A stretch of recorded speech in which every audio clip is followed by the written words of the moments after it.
Hey guys, so now that I am a bit more confident with the build, I guess this is gonna be sort of a build guide, although not really, because I can't really provide you any useful tools as of yet. I guess there is the planner, but I don't know.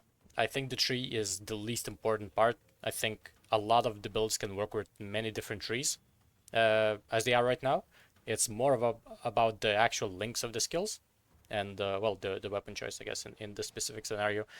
But yeah, so I'll show you guys a boss, just kind of what type of damage we're dealing here. This is a tier 9 map with corruption on it, so it's +1 level. So I guess it's technically tier 10. Although I have been clearing tier 10s, I've cleared the tier 13 as well, but you know. So I'll show you a boss and how it kinda looks. Already, we're here. These are the mods. It's also a yellow map as well, so you know, not really crazy. I mean, it's just damage mods, but we don't care too much for that most of the time.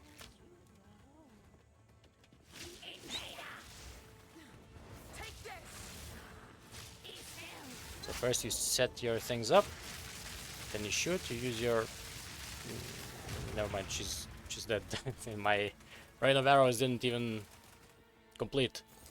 Anyway, so this is kind of the bossing experience. Of course, she does have a pretty low HP pool, so against some bosses, the big bosses, for example, like the bone guy from Act 2, that guy would take obviously a bit longer, but the damage is good. So I guess I'll continue the map because I still wanna get the rest of the stuff from here. Maybe some waystones, right?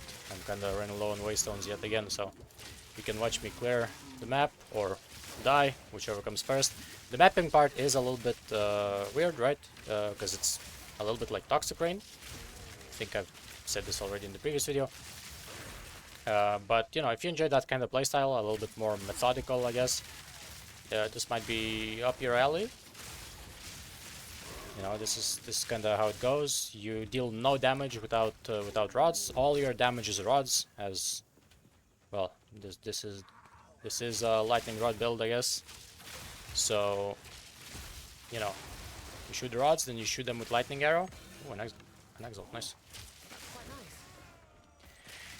And there you go. Although for me, the rods are pretty laggy, as are most ground effects. Matter of fact, when I kill a rare, you'll see. There's gonna be this little ground effect that they do. Whoops. And those ground effects really lag for me. Don't know why. Also, I know I'm playing on like not windowed because I'm gonna show you guys the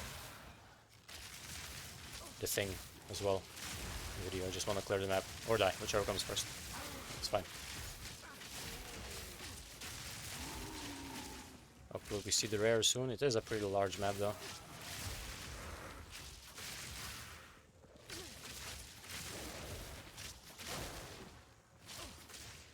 So when you're walking, you kind of want to pre-fire the rods, just in case somebody starts charging at you, so you can always retreat.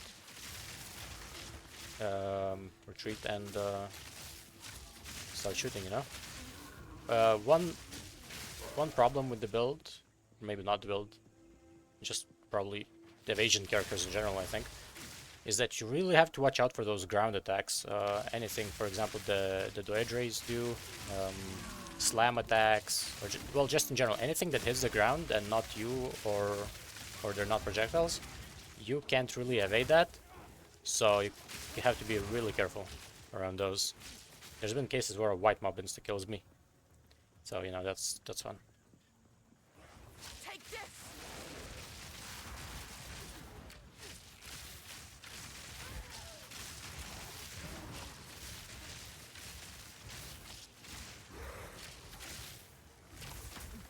So not the best case scenario over there, but we made it out.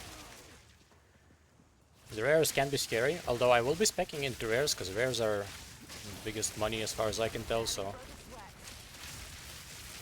I think it makes sense. And the build is kind of specialized into killing single targets more than it is for wave clear, because the breach sucks. Delirium is okay, it's not the best, but 4 or 5 layers depending on the map, the mobs, on a lot of things, right? But generally 4 or 5 layers you can get on this build. Would be better if you wouldn't lag, you know, but it is what it is. All right, so we completed the map. Let me just there's nothing here. All right, so I'll hover over the gems what I have, and if you guys want to stop watching there, that's perfectly fine. You know, just get your build and have fun. Bow shot doesn't matter, so.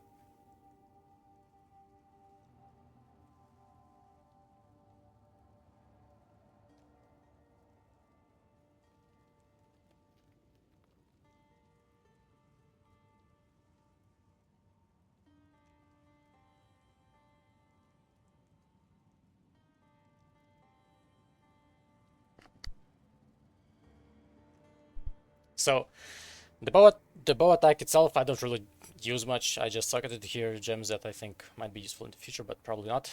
Lightning arrow. So the catalyst for the build is lightning arrow. So the lightning arrow itself, it doesn't deal any damage, but we do want chain on it, and also quality is preferable if you are related to the game. If you don't have too many gem cutters, I would recommend first qualitying up a lightning arrow, because this is +2 chains, because we have chain. This one gives, you know, 100% extra, so it's +2 chains, which means that you can pop all the rods faster. That's basically just a DPS increase. I do have Pierce on here, but at this point it doesn't really matter too much. Most of the damage comes from, you know, rods anyway, and if it's a white pack mod, they don't live that long enough for Pierce to be effective. I do have Pierce on the tree as well over here. This one I would recommend getting though. But if you don't want Pierce on your lightning arrow, you can ignore it, get something else, maybe shock or something, although it's probably not gonna do much. I have maim. Maim is pretty good. It's just some, you know, utility socket. Generally, these are flexible. The only thing that you really need is chain. So for the lightning rods themselves, this is quality of life scattershot, so you don't need to spam as many arrows. And magnified effect, more AoE, so it's easier to clear packs. It does technically lower the DPS against smaller targets, but if it's a smaller target, it's probably a little bit less tanky anyway, so it doesn't really matter that much. But if you want, you could swap this out for concentrated effect if you want even more damage. But you know, the map clear is going to be even worse. So I've got Wed. This is just 25% more damage, right? And the last socket that I have is lightning penetration, but it's not like I have too much as is right now. Where is it? I have 84% on this guy. Not on this guy, on this skill. So technically, socketing something like lightning infusion would be better. But I do want my Rain of Arrows to deal some damage as well, because Lightning Infusion itself gives me like double damage on Rain of Arrows, sort of.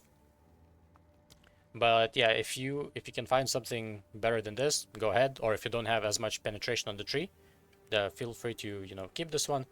Escape Shot is just whatever. I socketed some free stuff, but it doesn't really matter. I barely even use it. Most of the time it's just, you know, not relevant enough. So Rain of Arrows, I have Lightning Infusion, as I've said. So, you know, it's pretty good. Gives me extra lightning damage, and of course, lightning damage. I'm scaling lightning damage as well as the, you know, the penetrations, and also I have lucky lightning hits. So this is basically 2 times more damage. But you know, it's not mandatory to have it in here. If anything, it's probably better to have it here. I just keep lightning penetration in case there's some mob with double elemental resistances, or you know, map mods that give resist. But if you want to swap this around, that's perfectly fine. You can do that if you want. But of course, lightning penetration will not go into Rain of Arrows, because it will do nothing. Hourglass, because I don't really use Rain of Arrows well, for mapping in general. I just use it for the boss when I electrocute it. And then we have concentrated effect. This is just more damage, and you know, it's fine. Well, it's pretty good. Against bigger targets, you can really feel the damage. on this one, but on smaller targets, it's like whatever, it's fine. You know, other links, I don't know if it's really worth investing. Of course, for lightning rod, if you can get the 6th link, of course, it's plenty worth. Lightning arrow, no point, pretty much. The only thing that you need is lightning rod with more links, and that's it. This is your all of your damage, pretty much. Well, the majority of it. Electrocuting arrow, I have martial tempo, so because this has a really long attack time. It does, if I'm not mistaken, scale down with levels, because I think this used to be more. Let me check.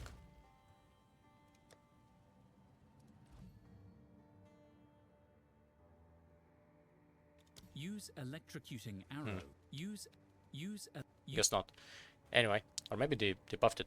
Could be pretty good. This is I've never applied lightning exposure. Don't use this. This is just for whatever. I was trying something out. Wind wave is okay in case if you do get stunned, if you do get hit midair. So this could be good.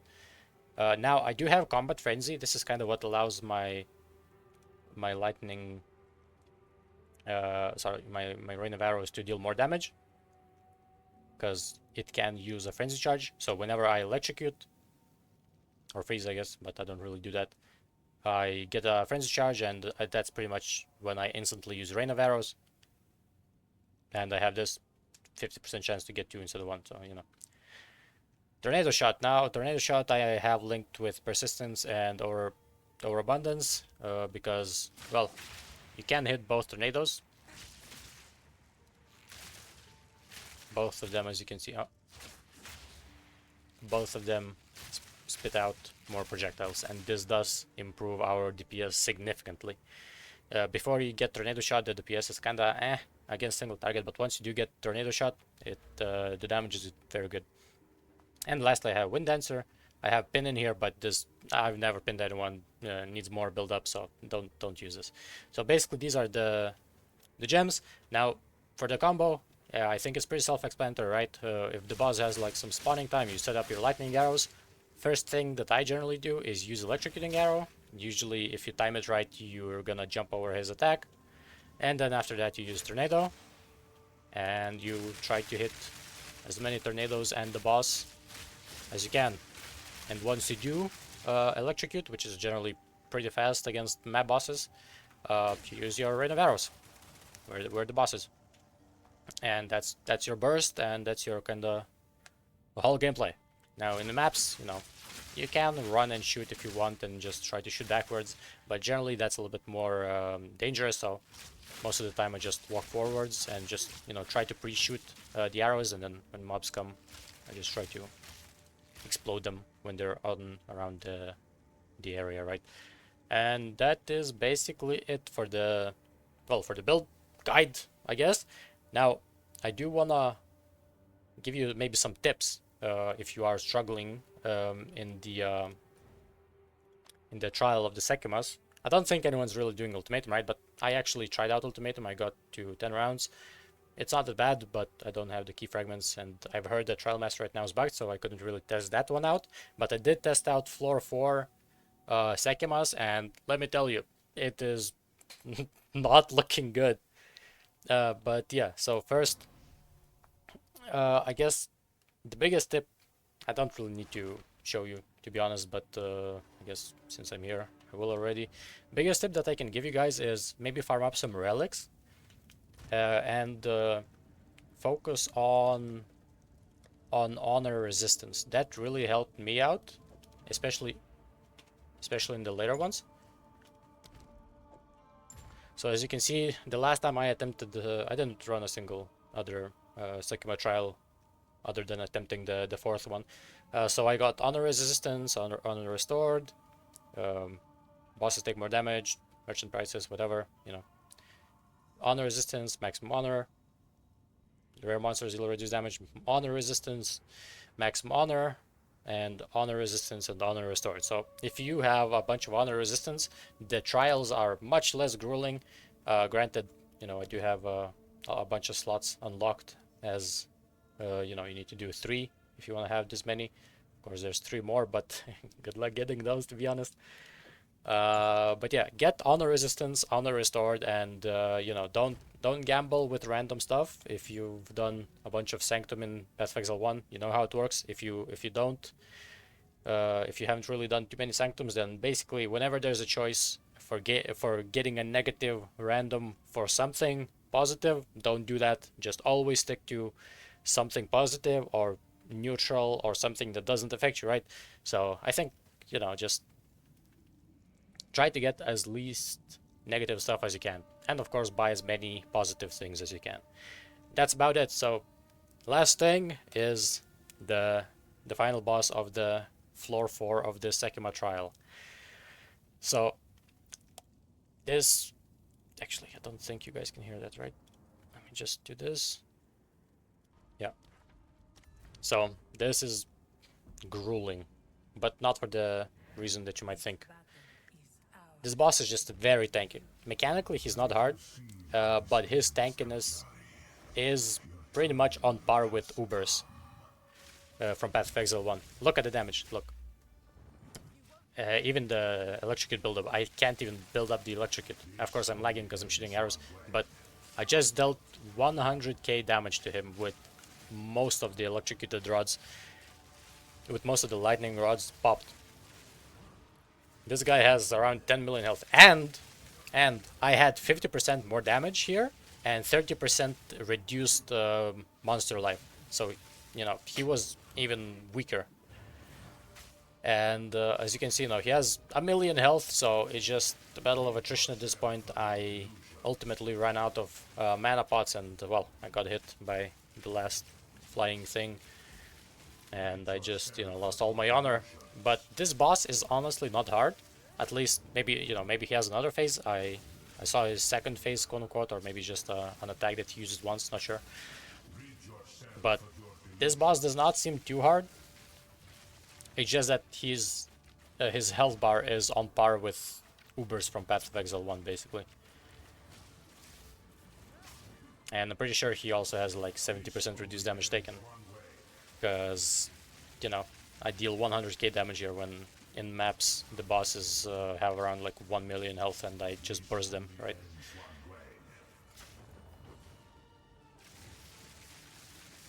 So this goes on for a while. I guess I'll skip a little bit so you guys can see the yeah. So this is the attack that I think he does when you deal around 30% of his HP or something like that.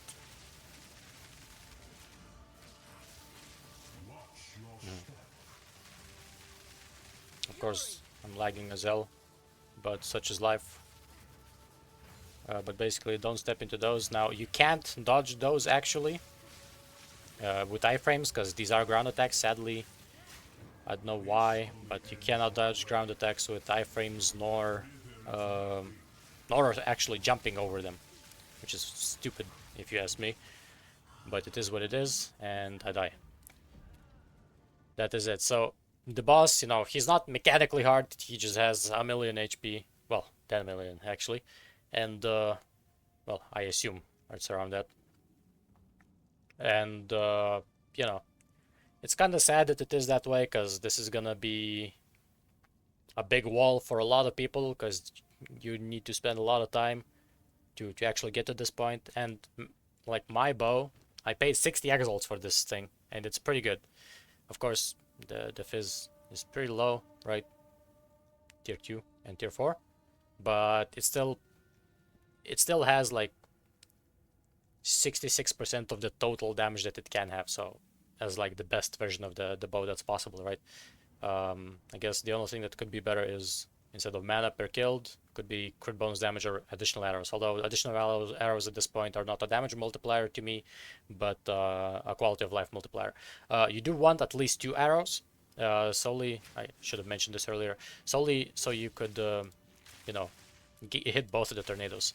If you hit a tornado with 1 arrow, the second one will pierce it, without actually having to have pierce. I don't think you need it. But oh, last thing, yeah, I forgot about the tree. So as I've said, the tree is mostly whatever. I think it probably works with whatever tree you got. I saw some Deadeyes pathing like over here somewhere, so you can still do that, right? If you're a Deadeye, just grab, +1. I did grab this first because it's just makes you faster, makes you feel better, right? Second one, this ranged, of course, and well, third one obviously the arrow, and last one we would be getting tailwind, but that seems to be quite a task. So basically on the tree, just move straight, get these, get this, pretty good. If you can get some more projectile speed, I'm actually pathing towards this right now. I'm not sure if this is the best choice, but I don't know. I feel like extra AoE could be good for the map clear to make it feel a little bit more comfortable. But because I have a lot of increases from all around, so like at this point the increases themselves don't really do as much. So I'm just kind of opting out for more utility over here, and I actually might even take this as well. But we'll see, because that's a lot of points. That's like level 95 or something. Because this is gonna put me at level 92 maybe, or 91. Anyway, so this is the tree.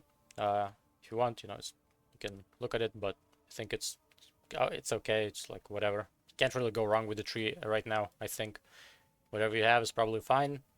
Although this is pretty nice. You don't really need it. I don't really need it anymore. My last bow used to have +3, so the mana costs were out of the wazoo. But right now with this, it's well, I took it. I took this because of the +3 that I had previously, but I don't think I really need it anymore. But I still have it. It's fine, Less mana cost is always nice. But yeah, this is the tree. This is the video. I know it's a little bit messy, and if you stuck towards the end, thank you, appreciate it, and I guess I'll see you in the next one, whenever that may be. Probably soon, maybe not, who knows. I do have some ideas cooking, but we'll see. We'll see how far we play this. Anyway, that is it for today, guys. I will talk to you later. Bye bye.